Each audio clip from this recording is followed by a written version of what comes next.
पिछले एपिसोड में देखा कि लिन तियान निंग चुआन से फाइट करने के लिए उसे वर्ल्ड बैटलफील्ड में ले गया था, जिससे शियाओ ने उसका मजाक उड़ाया। निंग चुआन ने उसे बुरी तरीके से घायल किया, पर ये उसका एक प्लान था जिससे लिन तियान ने धोखे से शियाओ पर अटैक करने की कोशिश की, पर शियाओ ने आसानी से उसके अटैक को रोक लिया और उसके एक हाथ को भी तोड़ दिया था। इससे मून विलो को शियाओ की पावर का एहसास हुआ और उसने निंग चुआन और शियाओ को तियानशिन एकेडमी में शामिल होने का ऑफर दिया था, जिससे उन्हें कई सारे ट्रेजर्स और हिडन अपॉर्चुनिटीज का लाभ होगा। टेंग ने लड़कियों के बारे में बात की थी, जिससे लिंगर को काफी गुस्सा आया और उसने शियाओ को दर्द पहुंचाया था। मून विलो ने उन दोनों को अपने साथ आने को कहा, वो उन्हें अपने मास्टर के पास लेकर जाने वाले थे। शियाओ ने कहता है कि मैं भी देखना चाहता हूँ कि आखिर तुम्हारे तियानशिन एकेडमी में ऐसा क्या है, और उस सर्वेंट बंदर को पकड़कर कहता है कि मैं तुम्हें इसे लौटा रहा हूँ, पर मैं इस रथ को अपने पास रखूंगा क्योंकि मेरे ट्रेवल के लिए मुझे आरामदायक लग रहा है। और उस बंदर सर्वेंट को उनकी शिप की तरफ फेंक देता है। निंग चुआन भी उस स्पेसशिप में चला जाता है। शियाओ 3000 स्टेट के सभी लोगों से कहता है कि अगर भाग्य ने चाहा तो हम दोबारा जरूर मिलेंगे। फेरी जियोयू और जू शिबा उसे रिस्पेक्ट देते हैं और अब शियाओ उस शिप को अपने पास रख लेता है और लिंगर का हाथ पकड़कर उसे अपने साथ शिप में लेकर चला जाता है। लिटिल वुल्फ भी उनके पीछे आ रहा था, पर टेंग नीचे ही रह गया था। वो कहता है कि बिग ब्रदर मेरा इंतजार कीजिए, क्या आप मुझे भूल गए? जो शिवा परेशान था क्योंकि अभी हाल ही में वो शियाओ से मिला था। वो कहता है कि वांग आप इस जगह पर मुझसे अलग हो रहे हैं और एकांत जर्नी करने वाले हो। मुझे नहीं पता कि मैं अगली बार आपको फिर कब देख पाऊंगा।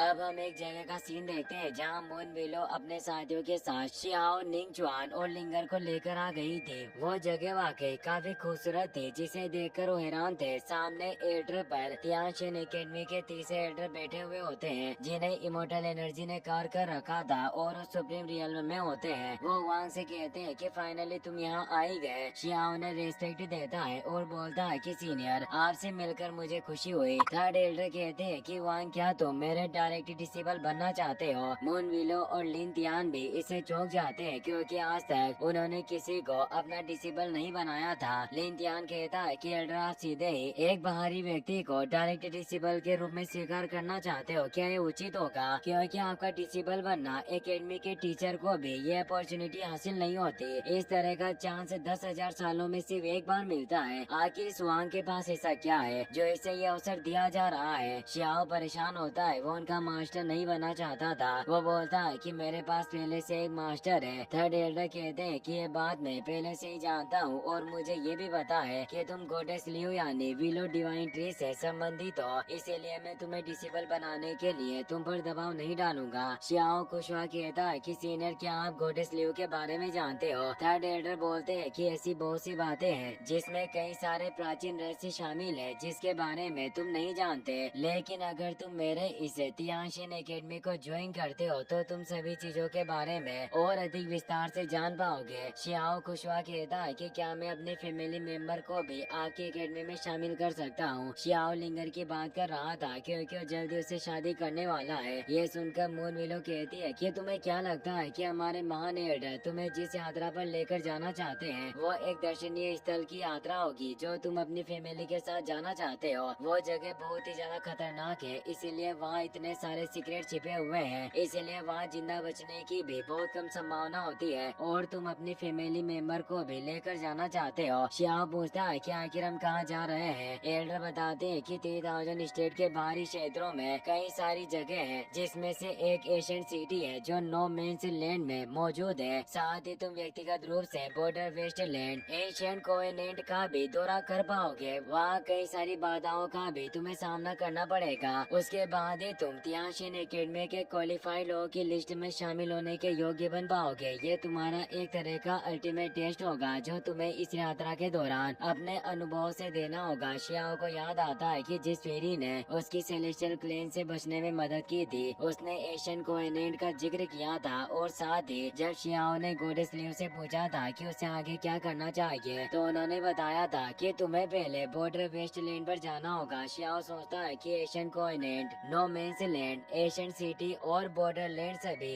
ऐसी जगह है जहाँ मैं जाना चाहता था। निंग चुआन उन्हें कहता है कि प्राचीन काल से ही अभी तक जिन्होंने भी नो मेंस लैंड में प्रवेश किया है वो भले ही मास्टर लेवल का मास्टर रहा हो, फिर भी उसे वहाँ जहाँ जीवन और मृत्यु के संघर्ष करने पड़े। मैं अभी तक गॉड रियल्म में नहीं पहुँच पाया हूँ, फिर भी आप हमें उस जगह पर लेकर चलना चाहते हो। क्या आप हमें मारना चाहते हो? थर्ड एल्डर कहते हैं कि वो वेस्टलैंड बॉर्डर काफी ज्यादा खतरनाक है, लेकिन जब तक तुम नो मेंस लैंड को पार नहीं करते तुम हमारे इस ट्रेनिंग के योग्य नहीं होगे और तुम्हें कभी पता नहीं चलेगा कि आखिर इस दुनिया की असली क्रूरता क्या होती है। प्रीवियस एरा में हेवन एंड अर्थ पूरी तरीके से परफेक्ट थे, लेकिन फिर एशियन बैटल में यह कई हिस्सों में टूट गया। चारों तरफ तबाही और केओस मच गया। 9 हेवन एंड 10 लैंड्स में भी कई नुकसान हुए और जहां अभी तुम खड़े हुए हो वो 10 लैंड्स में से ही एक है। उस वक्त सुप्रीम्स ने एक साथ काम किया और इस 3000 स्टेट को अपनी ब्लेसिंग दी ताकि बॉर्डर विल्डरनेस के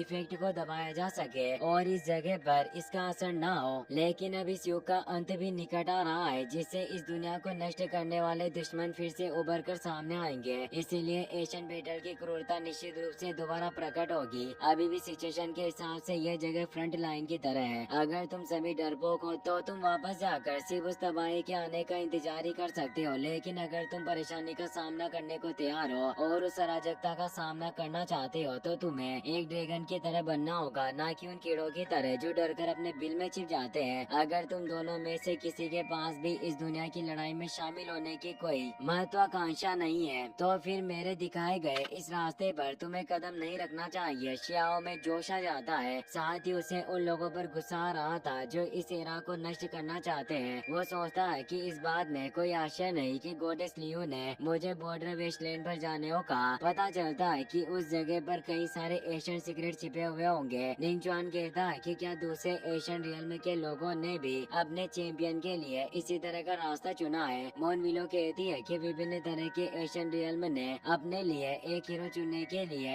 एक क्राइटेरिया को सेट किया है जो हमारे द्वारा सेट किए गए इस रास्ते से भी काफी ज्यादा सख्त और क्रूर है। थर्ड एल्डर बताते हैं कि यह जगह एशियन बैटलफील्ड के एक अवशेष की तरह है और तुम भी अच्छे से जानते हो कि युद्ध से जगह पर कितना बुरा असर पड़ता है। इसीलिए यहाँ पैदा हुए महान हीरोज के कारनामों को देखते हुए मैंने सेक्ट में शामिल होने का जो मानक सेट किया है वो इतना हार्ड नहीं है। निंगचुआन बोलता है कि अगर ऐसी बात है तो इस टेस्ट को पास करने के बाद हमें तियांशिन एकेडमी में शामिल होने से इतना क्या प्रेशियस प्राप्त होगा और आप हमें किस प्रकार का प्रशिक्षण देंगे। मोनविलो बताती है कि तुम्हें कई तरह के क्लासिकल स्क्रिप्चर्स और highest level supreme treasure technique मिलेगी। साथ ही तुम इमोटल्स के साधना अनुभव को पढ़ पाओगे और इमोटल्स केव के अंदर तुम्हें ट्रू इमोटल्स के वंशजों से सीखने का मौका मिलेगा। इन सभी के साथ ही तुम एक ऐसी कल्टिवेशन मेथड को भी देख पाओगे जो इस एरा का नहीं है। शियाओ कहता है कि मैं सभी चीजें देखना चाहता हूँ, इसीलिए मैं इस नो मेंस लैंड पर जाने के लिए तैयार हूँ। देखता हूँ कि आखिर वहाँ क्या खतरे होंगे। लिंगर परेशान होती है क्योंकि उसे शियाओ की चिंता थी। थर्ड एल्डर कहते हैं कि तुम सभी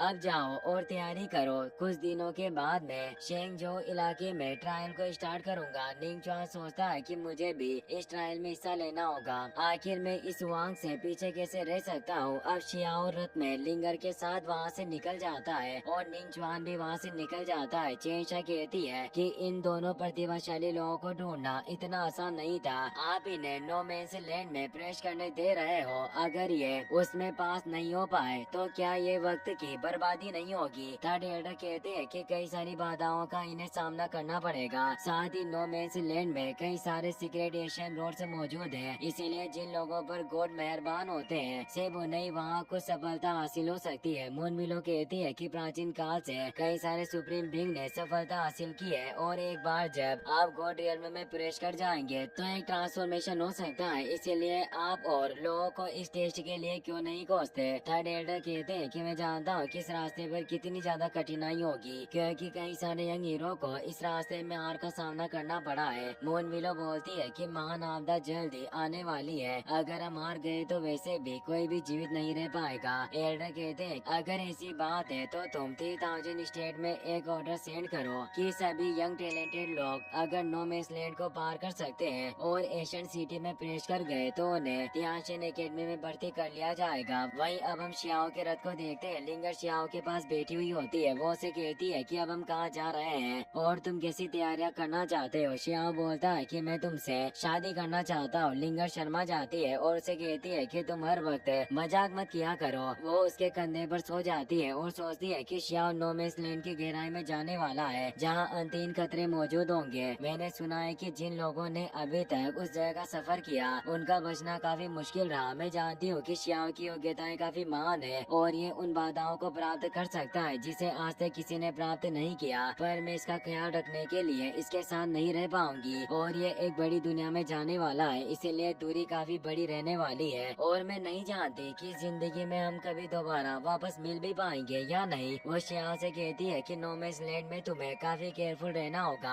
शियाओ कहता है कि तुम ज्यादा चिंता मत करो, आखिर मेरा कौन क्या बिगाड़ सकता है। क्या तुम्हें पता है कि नो मैंस लैंड में कई सारे फेरी बर्ड और मिथिकल क्रिएचर मौजूद होंगे, जिनमें से एक को मैं तुम्हारे लिए लेकर आऊंगा ताकि तुम उसे अपना माउंट बना पाओ और उसकी सवारी कर सको। लिंगर कहती है कि मुझे कोई पेट नहीं चाहिए, तुम ज्यादा जोखिम मत उठाना। शियाओ अब मेग्मा आइलैंड की तरफ बढ़ रहा था क्योंकि उसे अपने ग्रैंडफादर से मिलना था। इसी के साथ ये एपिसोड यहीं पर खत्म हो जाता है।